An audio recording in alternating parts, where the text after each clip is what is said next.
তারা হচ্ছে 326 এবং 326-এর ক।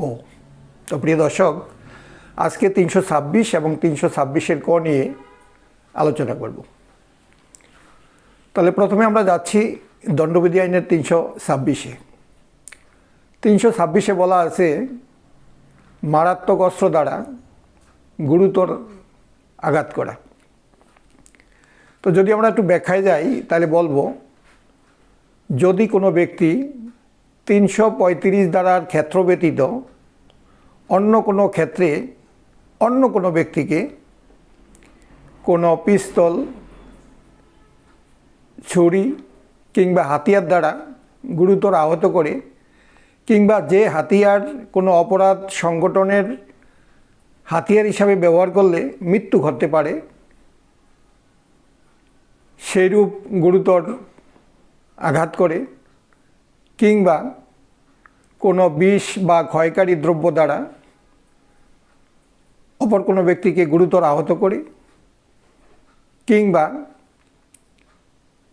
কোনো দ্রব্য যা শ্বাসের মাধ্যমে গ্রহণ করলে, কিংবা উদরস্থ করলে, কিংবা রক্তে গ্রহণ করলে মানবদেহের ক্ষতি হয়, সেইরূপ ব্যবহার দ্বারা গুরুতর আহত করে, কিংবা কোনো পশু দ্বারা আঘাতের মাধ্যমে গুরুতর আহত করে, তাইলে দণ্ডবিধি আইন বলছে সেই অপরাধী সাজা হবে যাবজ্জীবন কারাদণ্ড, কিংবা 10 বছর পর্যন্ত যে কোনো মেয়াদের সশ্রম বা বিনাশ্রম কারাদণ্ড, এবং সাথে অর্থদণ্ড থাকবে।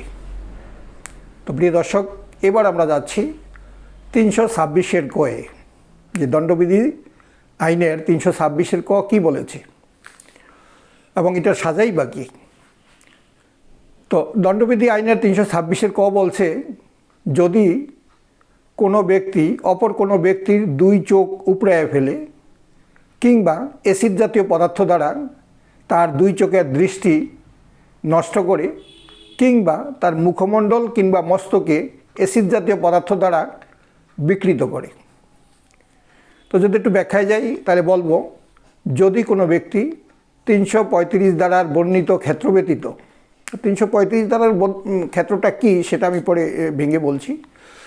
তো যদি কোনো ব্যক্তি 365 ধারার ক্ষেত্র ব্যতীত ইচ্ছাকৃতভাবে অপর কোনো ক্ষেত্রে অন্য কোনো ব্যক্তিকে বা অন্য কোনো ব্যক্তির 2 চোখ উপড়িয়ে ফেলে, কিংবা অ্যাসিড জাতীয় পদার্থ দ্বারা ওই ব্যক্তির 2 চোখ বিনষ্ট করে, কিংবা তার মুখমণ্ডল কিংবা মস্তিষ্কে অ্যাসিড জাতীয় পদার্থ দ্বারা বিকৃত করে, তাহলে সেক্ষেত্রে অপরাধী সাজা হবে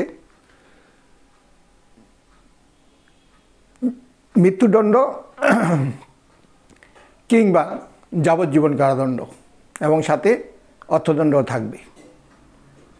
তাহলে প্রিয় দর্শক, এইবার যেই বলছিলাম যে ধারা 335 ধারার ক্ষেত্র ব্যতীত, তাহলে 335 ধারাটা কী? দণ্ডবিধি আইন বলছে 335 ধারা হইল প্রয়োজনার দ্বারা গুরুতর আহত করা। কোনো লোক যদি কোনো লোককে প্ররোচনার মাধ্যমে গুরুতর আহত করে, তাইলে এই সাজা আসবে না, তার সাজা আরও কম হবে, সেটা আমরা অন্যদিন আলোচনা করব। তো প্রিয় দর্শক, আজকে আলোচনা এখানেই রাখবো। পরিশেষে বলবো, আমাদের টিকে দাস ল কাউন্সিল আপনাদের জন্য আমরা সবসময় খোলা রেখেছি। আপনাদের যে কোনো আইনি সমস্যায় আপনারা আমাদের টিকে দাস ল কাউন্সিলে নক করবেন। আমরা কথা দিচ্ছি আপনাদেরকে যথাযথ আইনি সেবা দিব। পরিশেষে সবাইকে বলবো, আজকের জন্য নমস্কার।